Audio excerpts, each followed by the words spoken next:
दोस्तों क्या हाल हैं, कैसे मिजाज हैं। उम्मीद है आप सब लोग खैरियत से होंगे।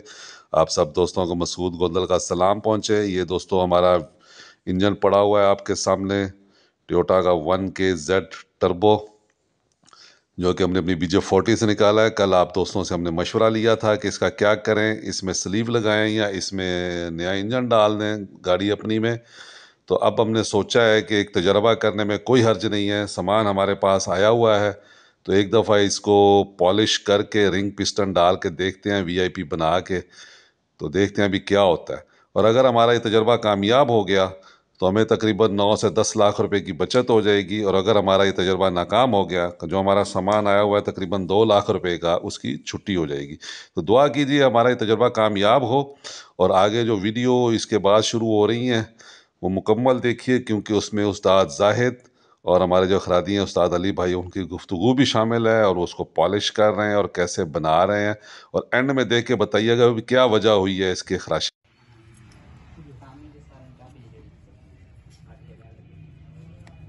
ढिला नहीं हो गया? नहीं ना,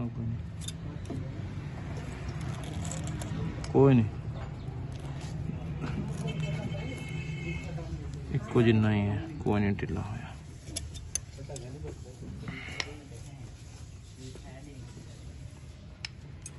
पीसी साफ है ना सर जी यार, बाकी तेन क्या कुछ भी नहीं, ना आवाज प्रॉब्लम, कोई साउंड भी बड़ा प्यारा सी ना, कोई पेन ढिली। रिंग भी तो पुराना चेक कर रहे हैं। हाँ जी, फिर नवा तो जो खोलना ही जो नहीं, नवे खोल ले तो फिर अपना ही है रिंग, फिर वापस नहीं होंगे। भाई जी ये तजर्बे कर रहे हैं बोले जी, इतने ना बंदा वैसा ही एक काम है ना ली, पता नहीं भाई यार, साफ तो नहीं पता। कर यार कर को कट्टा कट्टी कढ़िए। अच्छा भाई इंजन की क्या लीकिंग क्या नहीं नहीं, सुक्का इंजन है ना? हाँ, कोई ना मोबाइल कटाउंदी सी ना कुछ भी नहीं सी करदी। अच्छा हाँ, कोई बलो नहीं, कोई धुआं नहीं, कोई शय नहीं।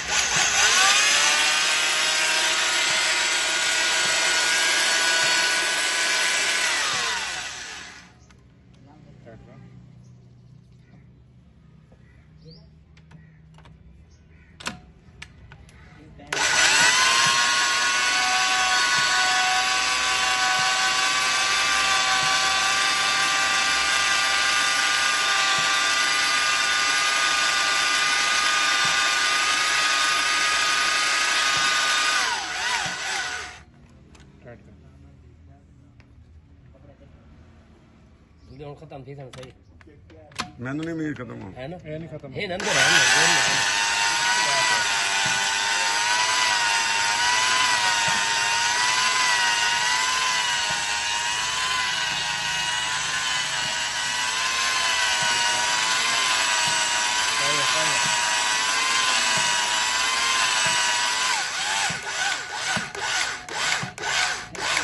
साथ ही गाल ठीक है, खत्म नहीं थी बाबा बाबा अपनी जिंदगी सिक्ख्या है तो मैं ये नहीं खत्म होती।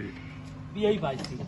50 ਦਾ ਬੋਰ ਕੀਤਾ ਹੈ, वल चलाई 50 ਦਾ ਬੋਰ ਕੀਤਾ, ਕਾਬਲ ਇੰਜਨ ਨਹੀਂ ਸੀ ਚੱਲਿਆ ਸਾਡਾ, ਸੀ ਚੱਲਿਆ ਉੱਥੇ ਜਾ ਕੇ ਸਟਾਰਟ ਨਹੀਂ ਬੋਰ ਹੁੰਦਾ। ਕਰਕੇ ਜਨਮਨ ਪਿਸਟਨ नहीं ਮੰਗਾਇਆ। यो भाई उन्हें वीडियो लई पे ना स्टार्ट थी वेंदी आई यो अक्सर कहना भाई सही वाइंदे ना ਗੱਲ ਨਹੀਂ ਸਮਝ ਆਈ। ਸਟਾਰਟ ਥੀ ਪੈਂਦੀ ਹੈ ਨਾ, ਝਰੀ ਹੋਵੇ ਨਾ ਫੇਰ ਆਇਲ ਖਾਂਦੀ ਹੈ ਗੱਡੀ। ਇਹ ਸ਼ੋਰੀਆਂ ਦੇ ਵਿੱਚ ਜਿਵੇਂ ਜਨਮਨ ਬੋਰ ਕਰੀਦਾ ਵਿੱਚ ਮਸਾਮ ਨਹੀਂ ਆ ਜਾਂਦੇ ਹਲਕੇ ਹਲਕੇ ਕਦੀ। चलो हल्का जा होर ला देने यार। हो गया बस। चेक चलो कर लेना, और करना पड़े फिर कर लेंगे। चलो चलो पॉलिश हो गया जी, अभी टेस्ट करेंगे इसके साथ क्या हुआ इसको।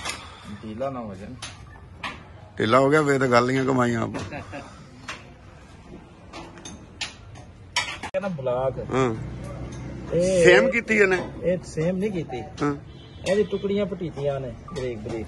कितों किदा ਇਹ ਦੇਖੋ ਨਾ, ਇਹ ਵਿੱਚ ਦੇ ਨਾ ਨਿਸ਼ਾਨ, ਉੱਤੇ ਹੋਰ ਕੋਈ ਚੀਜ਼ ਨਹੀਂ ਲੱਗੀ, ਹੁਣ ਅੰਦਰ ਹੈ, ਉੱਤੇ ਉੱਤੇ ਓਕੇ ਹੈ। ये सही अंदर दारू है यार गड्डी कोई मोबाइल नहीं सी खांदी, कोई बलो नहीं सी मारदी, कुछ भी नहीं करदी। ਪਾਈਓ ਦੀ ਵਜ੍ਹਾ ਇਹ ਹੈ ਨਾ ਕਿ ਸਿੱਧੀ ਝਰੀ ਨਹੀਂ ਹੈ ਲੰਬੀ, ਜੇ ਛੋਰੀ ਹੋਵੇ ਨਾ ਉਹ ਬਲੈਲ ਨਹੀਂ ਖਾਂਦੀ ਗੱਡੀ, ਲੰਬੀ ਝਰੀ ਹੋਵੇ ਨਾ ਲੰਬੀ